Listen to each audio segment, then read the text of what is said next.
Hello and welcome to the Kathleen Spracklin podcast. Lately, I've just primarily been a teacher of Zettelkasten, so let me introduce myself that way and let it go at that. The other day, I went through with you the concept how the effortless numbering system works. Now, I had been talking about it, but I hadn't demonstrated it in a while. So 2 days ago, I did just that. I laid it out and I gave you all of the rules that you need to follow to be able to effortlessly number your cards so that you never, ever, ever have to even think about numbers again. But there were a couple of issues that I had to let hang fire, and they were very important to the idea of what lies behind the structure of a Zettelkasten. Because I just slipped in, just like it was the most natural thing on earth, that every new card gets to choose its own parent card that it wants to come right after in the Zettelkasten. And I didn't give you any guidance as to, well, how does that happen? Before I do give you that guidance, and I will give you that guidance in this talk, what I want to emphasize right now is the idea that a conversation should be taking place inside your Zettelkasten. Your Zettelkasten is like a giant conference hall full of little clusters of people having marvelous different conversations. Now, suppose you went to this event for the purpose of networking and you have a side hustle and you are looking to connect with those who might want to use your services that you are now available and offered. You've got a pocket full of business cards and you're ready to exchange them. And you walk into this giant hall and there's conversations going on all around you. Which conversation do you try to join? How do you know? You'd kind of have to walk up to a conversation, kind of casually join it at the side, listen to what they were talking about. Yeah, not my thing. Walk to the next one, listen a little bit. Listen a little. No, not my thing. It could be a very, very frustrating experience if the room were full of all of these different kinds of conversations. Now, imagine that you could walk into that same hall and there was a giant directory board, kind of like at the airport with the incoming and the outgoing flights, and you could see little markers of where in the room different conversations were going on. And this one has 5 people, and this is what the last thing each one of them said. Wow! Now you could spot very quickly which conversation you wanted to join, because you would know, I can fit in with that conversation and get to know people, and they're going to want my services. That's somewhat the meaning of an index. Your index needs to be a way of sharing information about the conversations that are going on in your Zettelkasten. And a true index can, should, and will do that for you if you construct the index properly. And how on earth do you construct an index? An index is a collection of card numbers, of course, because that's what it's pointing to, is where you're going to find the card you're looking for. But there's another very important thing that says, well, why would you want that card? And that is, what kind of conversation is taking place on that card? Now, I will tell you that the traditional index entry is downright useless for that, because a very common way of doing it is just put a keyword, happiness. Okay.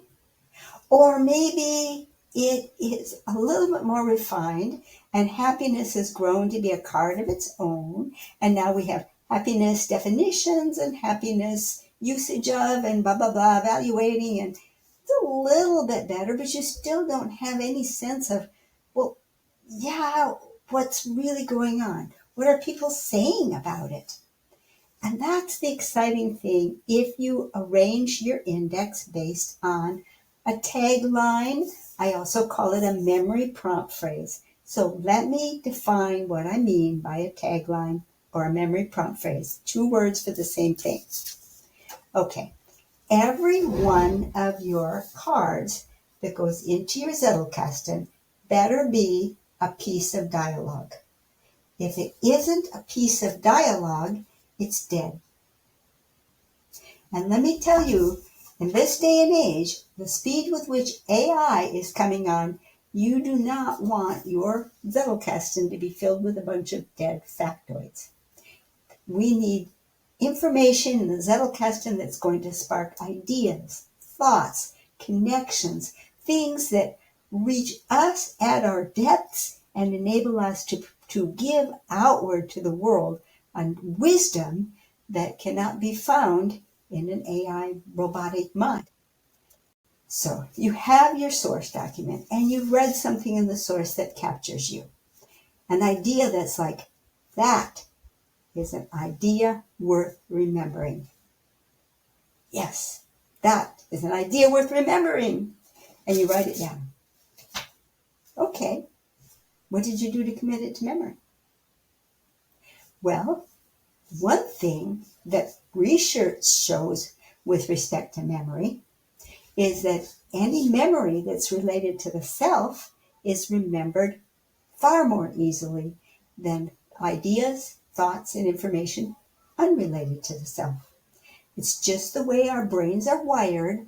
We have many, many more receptors for things that are related to us because they're going to be related to our survival. Therefore, if you really want to say, wow, what a neat idea, I want to remember that, the best way you can possibly remember that is follow it up by putting information on the card. How does this relate to me? If it's a purely abstract idea and it's in a professional field and it doesn't affect your golf score and you don't want to go that rate, great. Put down academically, what does this mean to me? What does this mean in my contribution to the field? What does it mean to me as a researcher? What does it mean to me as an educator, as a teacher, as a sharer of wisdom? So tie your thoughts and to that information that you learned. Now you've got now you have a dialogue. It's almost like a Socratic dialogue, if you will, because you are valid things to ask a penetrating question.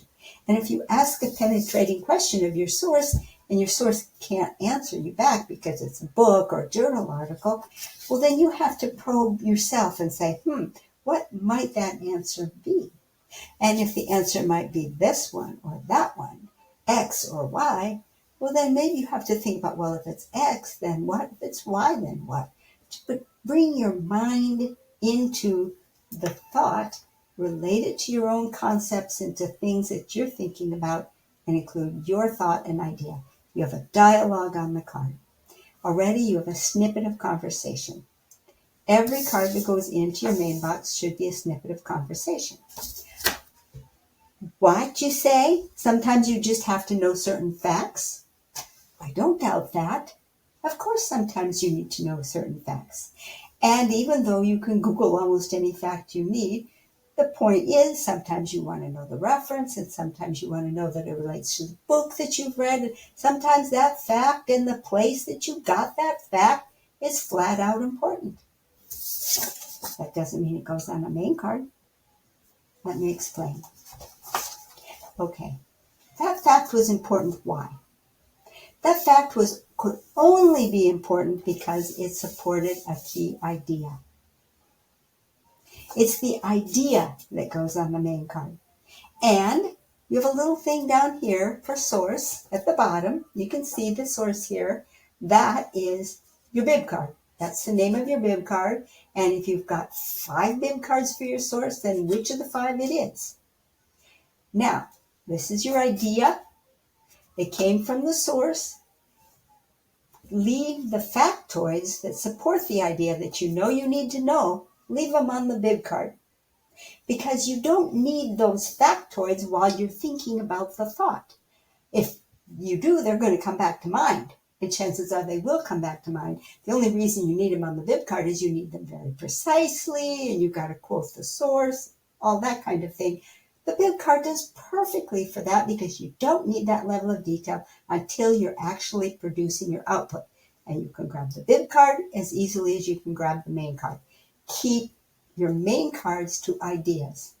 The amazing thing is when you're thinking about these things, all the facts that relate to that idea will pop back into your mind all by themselves without you doing the slightest effort to try to remember them.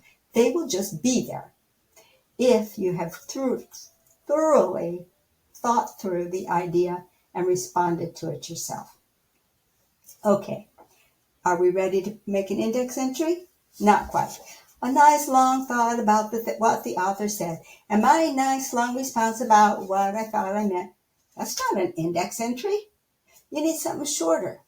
Okay, that's where the tagline comes in, or I also sometimes call it a memory prompt phrase, because the purpose of that line, and it better fit between here and here because you're going to stick it in the index, a phrase, maybe a short sentence. I write tiny so I can make them longer. Some phrase that's going to pop back into your mind. Oh, yes, the author said this, and I thought that. And this was the dialogue we had. That phrase popped it back into my mind, and 6 facts too. So that's what the phrase does. The phrase is your prompt card. You're on stage, you're the actor, you're trying to remember your lines, you don't quite remember, and somebody says, the milk bottle. Oh, yes, and the milk bottles had not been put out on the porch, and that's how I knew.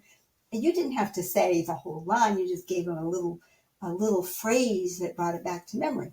It's a memory jog. So that phrase is going to jog your memory. And if you're smart, if there are key words in this topic, put them in the phrase because the key words are what you're going to index by. Okay, so now you've got your tagline.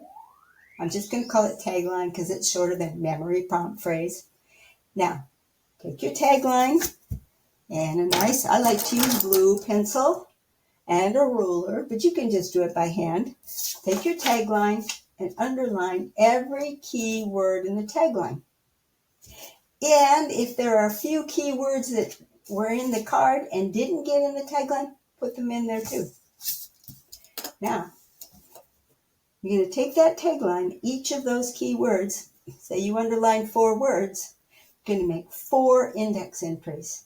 1 index entry for each of those 4 words. And each of those index entries is going to be the full tagline. All right, now you've got your directory that we talked about at the start.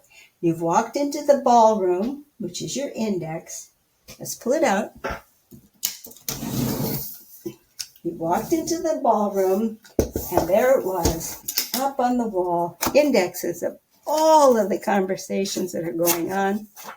And you can tell exactly what the conversations are because there's a thing on the wall that tells you, oh, yes, and this person said this, and then that person said that, and on down the line, the latest things that people have been saying about that topic. This one happens to be about emotions. I write about emotions. Okay, so with that in mind, you now know which conversation you're probably going to want to join. That is where you're going to get the structure for your Zettelkasten. Because there's one and only one relationship in a Zettelkasten that's important. And that is the new card gets to pick which card in the box that it wants to be right close to. I want to be right snug against that card because that card, man, if I could get that contact in my database, if I could get that guy to take my business card and look at it and say, oh, I'll give you a call. Whoa, that would be my primo networking. If I could just make that contact. See, that's what the child card's trying to do. What's its best, most productive contact in all of the Zettelkasten? And the child card gets to decide which contact is the most important. It might be a feeling. You'll probably look it up by keyword. But if you don't find what you're looking for by keyword, you're going to look up something different. Oh, I said emotions, but oh, maybe feelings. Well, it was more specific than that. Maybe hope. You see, you're going to explore around until you find the one. Oh, that's the one my card wants to go. Now, from that point on, it's numbering, and the numbering is effortless. And one of the reasons why you need that numbering to be totally effortless, like we discussed 2 days ago, is you want to keep all your thoughts and ideas on what's going on the card. You don't want to be telling yourself, well, if it's a variant, then it's this. If it's a descendant, then it's that. If it's a sibling, then it's this. If it's a child, then it's that. If it's got a slash, then it needs a 2. Otherwise, maybe it gets an A, or maybe it gets a B. How about a -1 because it needs to go before? What on earth does that have to do with the conversation on your card? Is that going to help you remember this card and put it into long-term memory and start reasoning with it? No, you're going to be attaching all kinds of rubbish to this card. All kinds of mental anguish to this card. It doesn't need it. It's not productive. You want all your thought energy on the ideas. That's why you need a card numbering system that you just don't even have to think about. You put your right shoe on. How much thought does it take you to put your left shoe on? None. You're still thinking about what's going to be going on in your day. And card numbering needs to be that stupidly easy. And it is with effortless numbering. It's that stupidly easy. And when you discover that, well, that guy's already got a crowd around him. How am I going to get him to take my business card when he's already got 3 people right in touch around him? Well, we know what to do there too, don't we? We make a directory card. And we talked about that 2 nights ago. Now you know what the purpose of the directory card is. It lets you get up close to the guy so you can hand him your business card.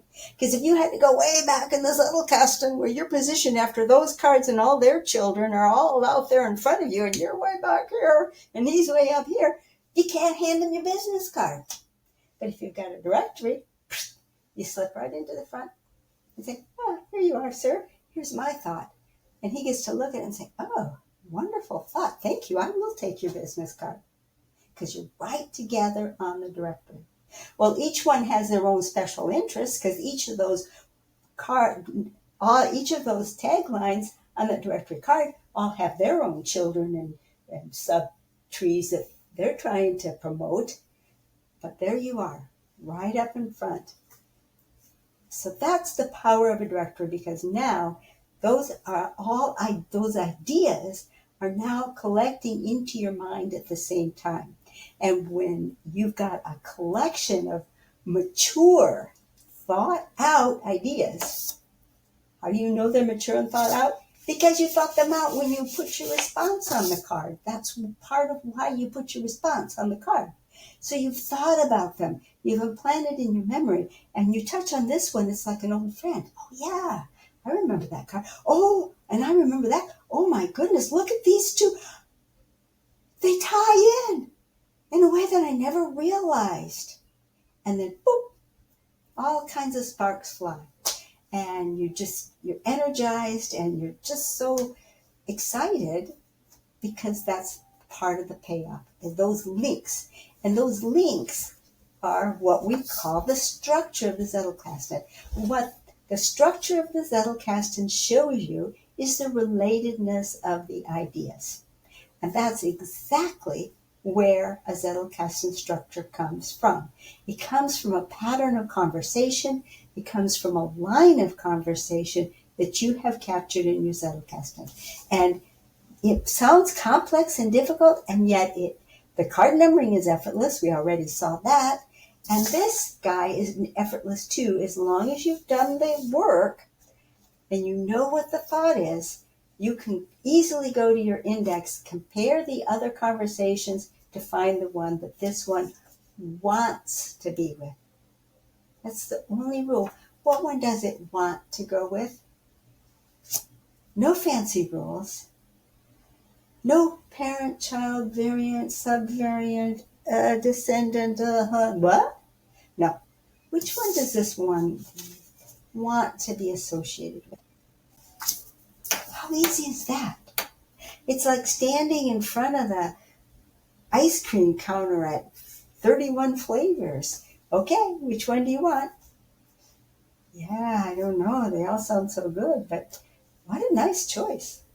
That's the choice. It's not complicated. It's only one relationship. Only one relationship. And that is the card picks its parent. It's, what about the child? Well, this is then the child, the parent-child. But what about siblings? Well, this card picked that one as its parent too. Oh, guess what? They're siblings. But you didn't have to know that. You see that on the directory card. Oh, look, this card has siblings. You don't have to invent them. You don't have to come up with them. You don't have to agonize over them. You find them. There they are, right in front of you. Oh, it's not hard. It's effortless. The effort, and yes, there is effort. The effort is where it needs to be. The effort is, what is my response to the information on this card? That's the effort. And it's the most beautiful, wonderful effort because that's your area of interest and that's what's exciting you. And you're not taking your mind and your thoughts off from that. And what about diligence? It takes a certain amount of diligence too. Yes, it does. Four keywords. All right. 4 index entries. Each one's the full tagline. That takes diligence. But you know what? That's fun too. Because when you're filing it under each one of those keywords, you're finding new incidental relationships. You've already established its main relationship. It found its parent. It has its number. And now you're putting each of those keywords in there. And I think, oh, look at that. Whoa, look at that. And they're just little, oh. And every once in a while it's like, oh, wow, that one's important. I got to grab that one. And then you make a link. Oh, we're out of time tonight. Nothing about links tonight, but we'll get back to that. Talk to you later. Bye-bye.